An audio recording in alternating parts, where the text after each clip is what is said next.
want to support the platform just in case anything like this happens again, you can do it by way of PayPal, Patreon, Cash App, and also by the Anchor. And you can also further support the platform by way of going to the Teespring store or the shoe store that is located in the comment section below.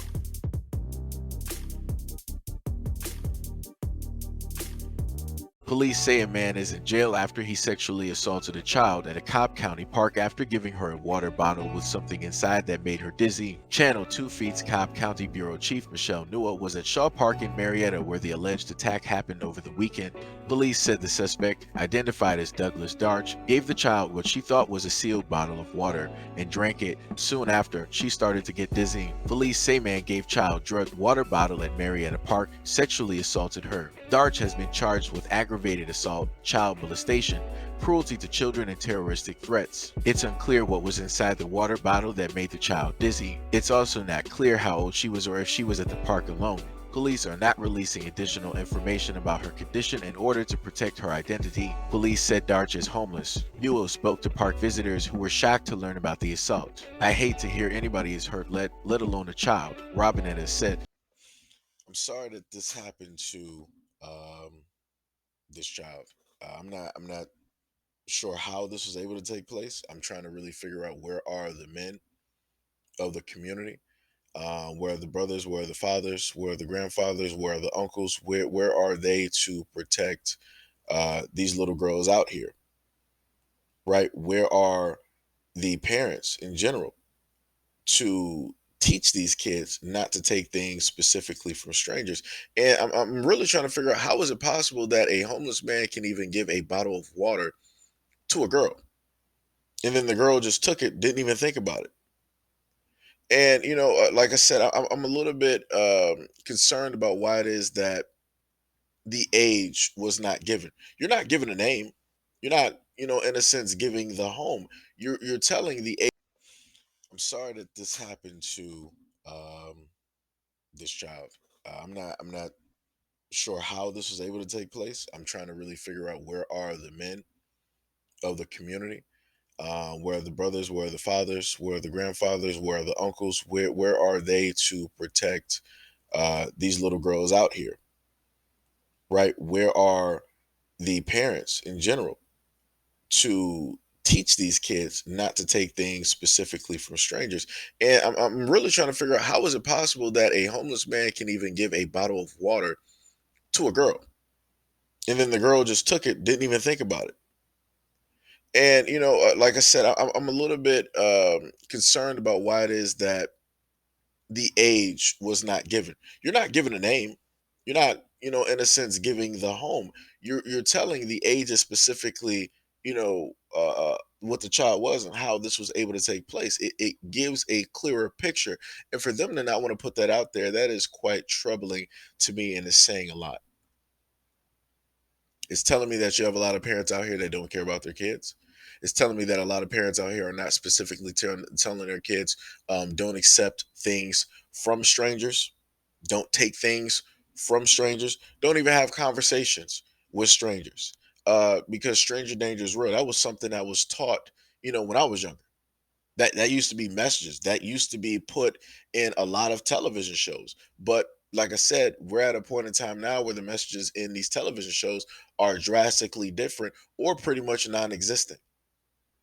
None of them go towards reinforcing certain types of teachings. You can clearly tell that by the people who are behind the camera of the entertainment industry. At one point in time, a lot of the people there, in a sense, had a type of conscience, a type of heart, where the teachings that they were taught from their parents, um, they wanted to leave an indelible mark whenever it is that they put out a production, whatever it is that they put out a cartoon, a piece of literature, a comic book, or what have you. And you can see what happens when you have the absence of that message. We have the absence of those types of adults, that type of character, that type of teaching in society. It leads to things like this. Now, The most interesting thing is that more than likely, nothing's going to, in a sense, take place with him, right? Because looking at everything that was listed: aggravated assault, child molestation, cruelty to children, and terroristic threats, they didn't list a bond. Um, they didn't list like, hey, this dude is going to be held on like $1 million bond. We're going to hold him on something that we know that he cannot afford and that we know that he's never going to be able to get out from under, right? In order to keep him there directly off the streets. That's not what they're going to do. They're pretty much going to maybe give him some charges. He might serve a little bit of jail time and he's going to be let right back out.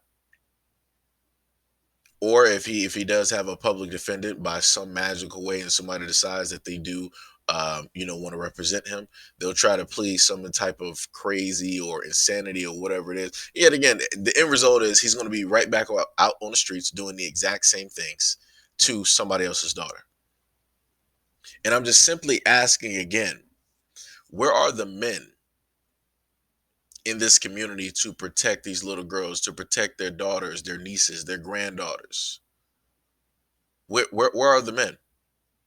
Because when I look through the comment section underneath the story, I don't see them there. I don't see them. Oh, if I was there, I would have protected her. If that was my, I'm not seeing none of that. I don't see none of that representation.